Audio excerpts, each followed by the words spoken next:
in the question you'll be given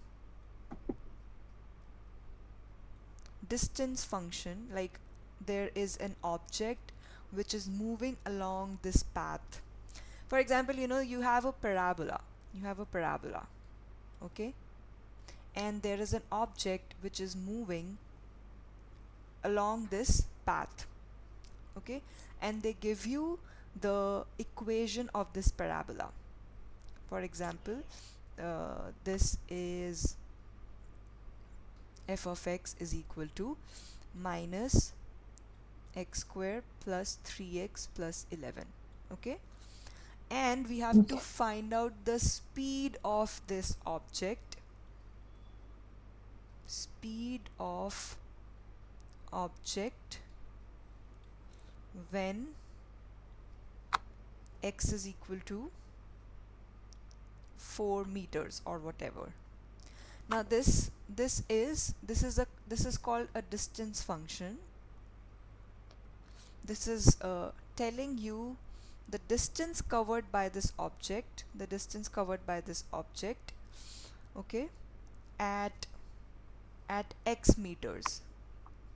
Okay, and if you want to find out the speed of the object, so you should know this fact, that when you differentiate the distance function, you get the speed. Okay. Okay, when you differentiate the displacement function, you know the difference between distance and displacement. Um, like physics, or is this like that something else?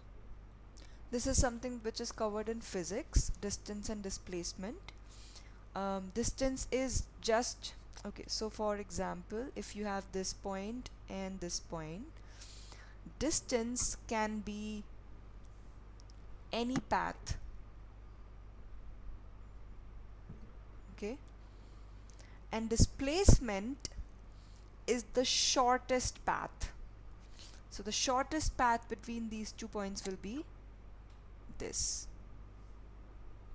Okay, so when we travel by road from one point to another point, we might not be taking the shortest path. We might be going, from different, like wherever you have the roads, you can only travel on roads. Wherever the roads are there, you will have to go by road. But if you travel by flight, why do you reach in less time from point A to point B? Because flights can fly, they can fly anywhere, so they take the shortest path between point A to point B. That's why it takes us less time. And when you differentiate the displacement function, then you get velocity. And velocity and displacement, they also have direction involved. You don't need to know that much, that's for physics, but you should know just this much. You should just know that when you differentiate these functions, you'll get speed and velocity. And if you have a velocity function, if you differentiate that, you will get acceleration. Okay. Okay, you should know just this much. Okay, now based on this, we will do some problems, and after that we'll do differentiability.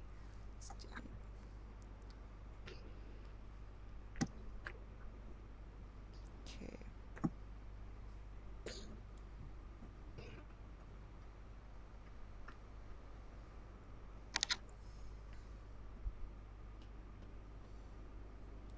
The questions can be, very, there can be a lot of variety. One interpretation you have already done, finding out the equation of the tangent. That's also interpretation of derivatives.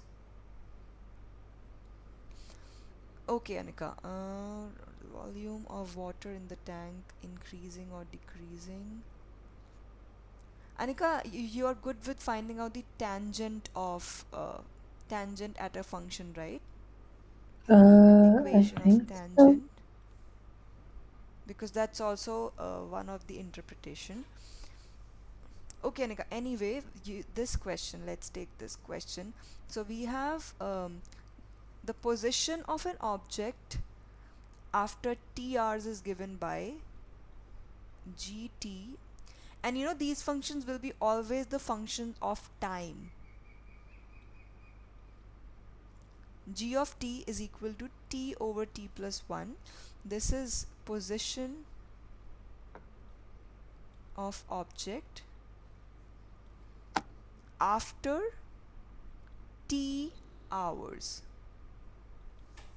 Okay, so for example, after 1 hour, you just put t is equal to 1. So after 1 hour, the position of the object will be 1 over 1 plus 1, 1 over 2, whatever it is, meters, kilometers, we don't know. Okay, that's the meaning of this function. Okay, Anika? Okay. Now the first part is we have to find out, is the object moving left or right at t is equal to 10 hours. Left or right at t is equal to 10 hours, and does the object ever stop moving? Does the object ever stop moving? So this is also something that we can tell about the object, that is it moving left or right, or does it ever stop moving? Okay, Anika, so if you have to determine whether the object is moving left or right, what we need to do is we need to find out its velocity. Okay, Okay. if the velocity comes positive, velocity is nothing but speed, okay, but it has direction involved. Okay, if velocity is positive, that means the object is moving right. If velocity is negative, that means the object is moving left. Okay. Okay. Okay, so how will you find out the velocity? You differentiate this function. So we find velocity. So Anika, can you differentiate this function? G prime t.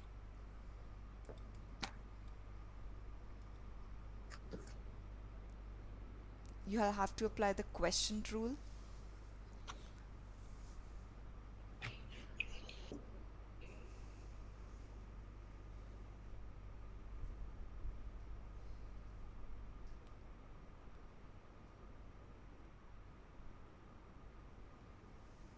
So,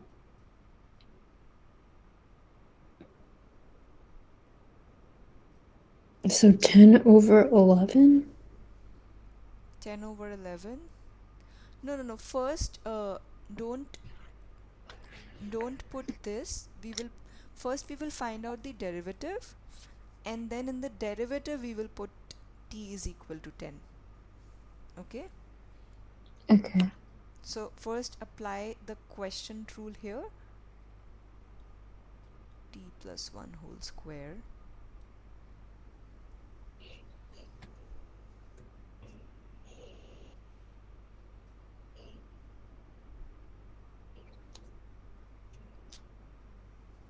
So, but what's f of 1? What? So this What is is. this is like your first function. This Mhm. is your second function. It's just that instead of x you have t. Okay, so could I say. So you have to differentiate it with respect to t.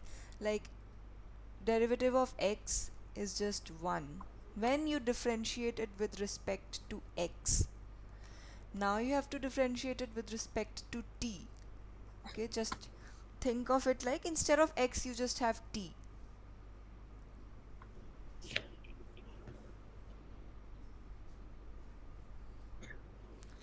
Or if this is So, um, hmm, well, if it's just 10, then won't the derivative be 0? no, we'll put 10 later. First, you can Okay, so ignore then, this. First, so hmm, t prime, or like prime of t. yeah, just think of it like this, Anika, that this is not in terms of t. Think of it in terms of x. Then how would you differentiate it? If you have a function like this, x over x plus 1, x over x plus 1,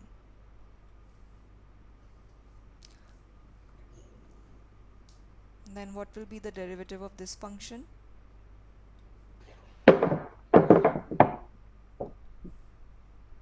Wouldn't it be like Hmm. 1 times x plus 1? Um, 1 times x plus 1, yeah, minus minus, um, minus 1 hmm, times 1? 1 will be derivative of this times the first function times x,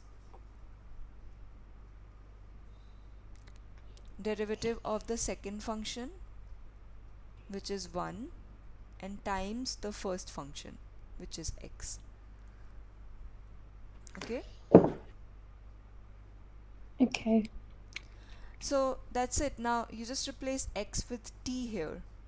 So this is t plus 1 minus t, right? 1 times x plus 1 times t plus 1 would be t plus 1, minus 1 times t is just t. So so Anika, it doesn't matter what variable you have.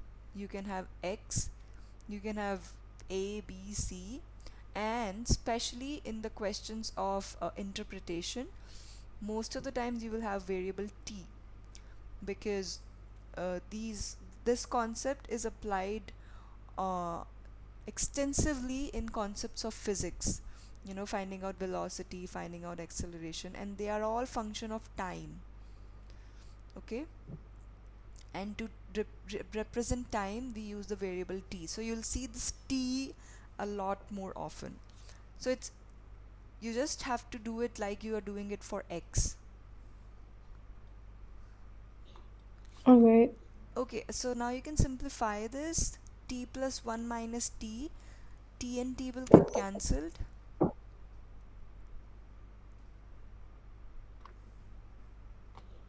right?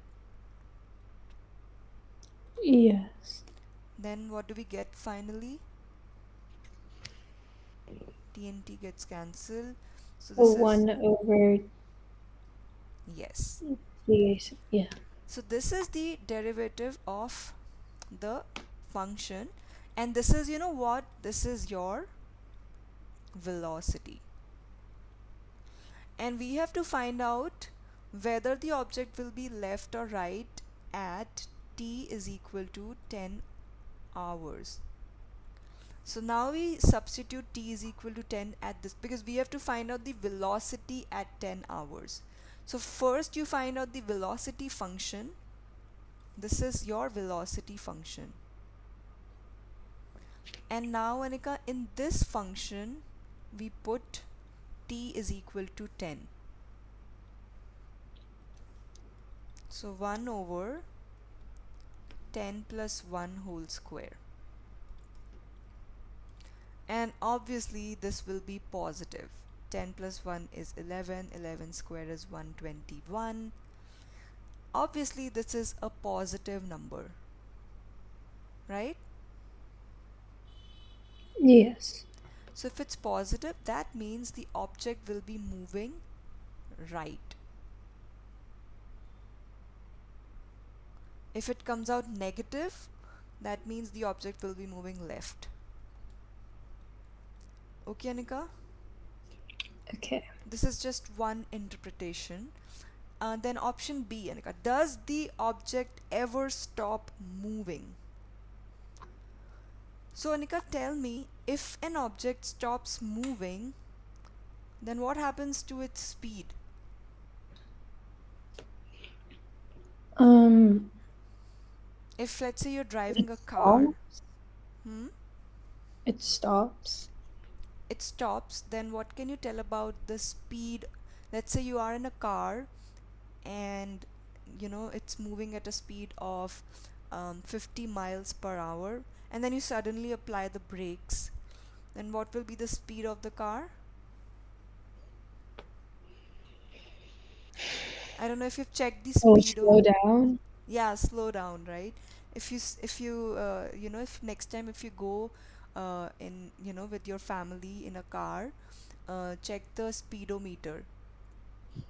As the speed as the car drives faster, the speed keeps on increasing, and when there is a signal, when you have to stop, you will see that the speed becomes 0.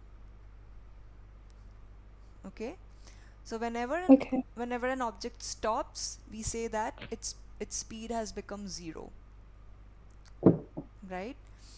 So the part B is actually asking us, does its speed become 0, like ever? Does its speed become 0 ever? Okay, Anika? Okay. So you already have your velocity function.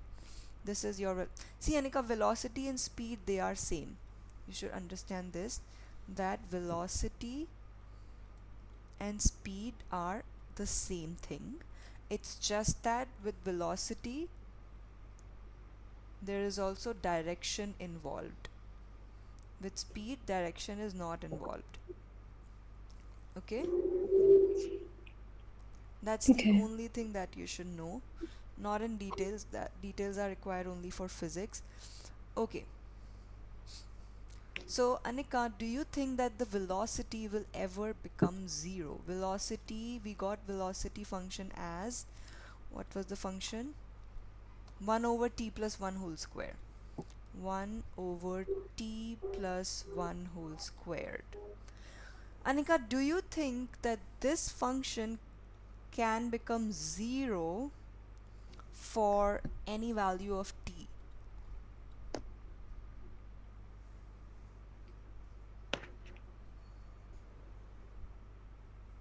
Can you? Um, what if it's negative t? No, no, we have to take some number, like t is equal to something, like any number, any real number. Is there any real number that will make this expression 0? Wait. Actually, no, because if you made the denominator 0, then wouldn't it become undefined? Yes. So this is a rational function, and the only way to make a rational function 0 is to make the numerator 0. If you make the denominator 0, then as you said, it will become undefined. So the only way is to make the numerator 0, but numerator is not 0, numerator is 1. How can you make 1 equal to 0? There is no way that numerator will become 0. And that's why this function will never take, like this expression will never become equal to 0. So that the velocity will never become equal to 0, and that's why this function will never stop moving. Okay, Okay. will never stop moving. And actually it will always keep moving right, because this will be always positive. It's a square. Squares will be always positive, right? No matter what value of t you take, it will be always positive. Okay, Anika, let's do some other interpretations.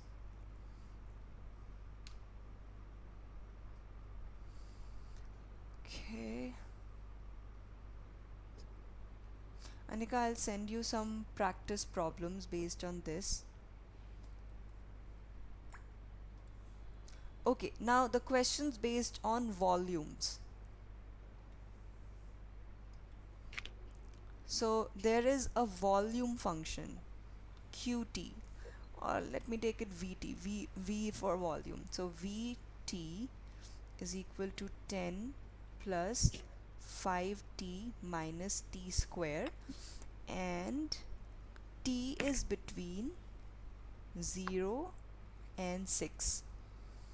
Okay, first we have to find out, is the volume of the water increasing or decreasing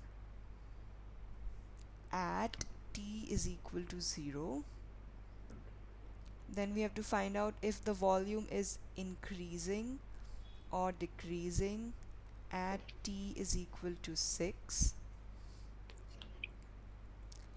And does the volume of the water ever stop changing? We'll come to part C later. First, let's do part A and B. So, Anika, there is, assume that there is a tank, okay? And the tank is getting filled with water, okay? Okay. And it is getting filled at this rate. This is called the rate. Okay, for example, if value of t is, can you tell me, when t is equal to 1, what will be the volume of the water in the tank? T is equal to. Well, then won't it just be 5? Well, it'll be 14. 10 plus 5, 15 minus, yeah, that will be 14. That will be 14. Now, Anika, we have to find out whether the volume will be increasing or decreasing. We are actually trying to find out the rate of change here. Increase or decrease is what? It's change, right? Some change is happening. If something is increasing or decreasing, that means some change is happening. So you want to find out what's the rate of that change. Okay, Anika? Okay. So in part A and part B, we actually need to find out what's the rate of change, whether the rate of change is positive or the rate of change is negative. If the rate of change is positive, that means the volume is increasing. If the rate of change is negative, then the volume is decreasing. So, Anika, first we find out the rate of change. Rate of change means derivative of the function. So what will be the derivative of this function v prime t?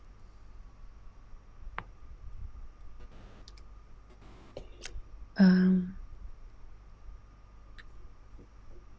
So would it be 5 minus 2t? Yes, 5 minus 2t. And we want to find out whether this will be positive or negative when t is equal to 0. So you plug in t is equal to 0 in the function.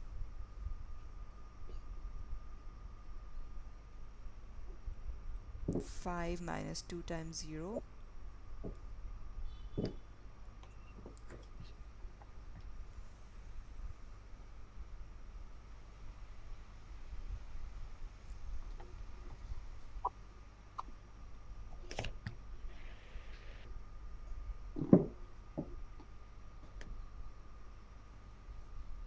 So then that's just 5. Just 5. And 5 is what? 5 is positive. Um, yes. 5 is positive. So we are getting the rate of change positive when t is equal to 0. That means when t is equal to 0, the volume is increasing. Volume of the water is increasing. Okay. Okay. Similarly, can you do the second part, Anika? Is the volume increasing or decreasing at t is equal to 6?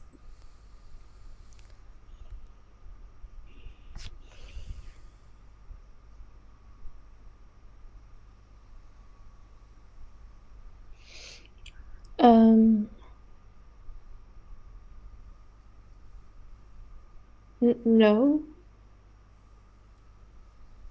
No, is it increasing or decreasing? Decreasing? Decreasing, yes. What's the number that you're getting? -7? -7. So it is negative. So if it's negative, then that means volume is decreasing.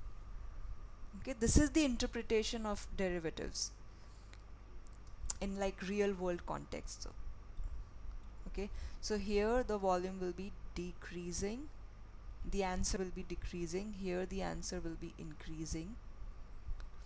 And the third part is, will the volume of the water ever stop changing? Think about this. Will the volume of the water ever stop changing? So, what do you think? What do we need to do here?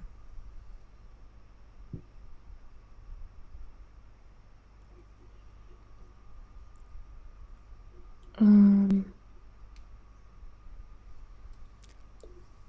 So that you want to stop the rate of change. We want to stop the change.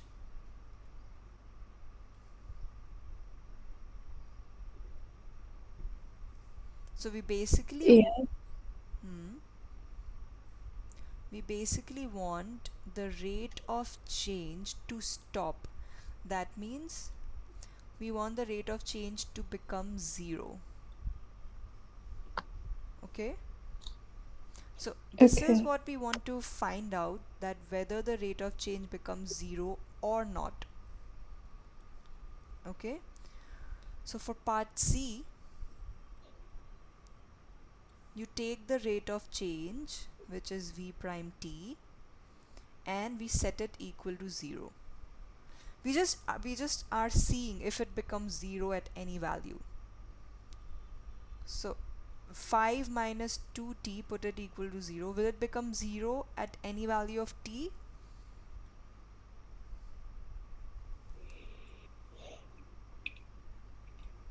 Um, I'm not sure. No, just solve this equation. 5 minus 2t is equal to 0. So at what value of t this expression becomes 0? 2.5? Yes, exactly, 2.5. So this volume, like when your time is like 2.5 hours, then this volume will stop changing.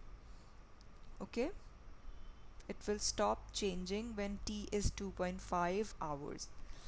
This is the interpretation, Anika. We have done 2 questions, and here you see, here the interpretation was whether the object will stop moving. So we did the same thing. We took the rate of change and we wanted to find out whether the rate of change will become 0. Okay, Anika, I will send you some more practice problems based on interpretation of derivative.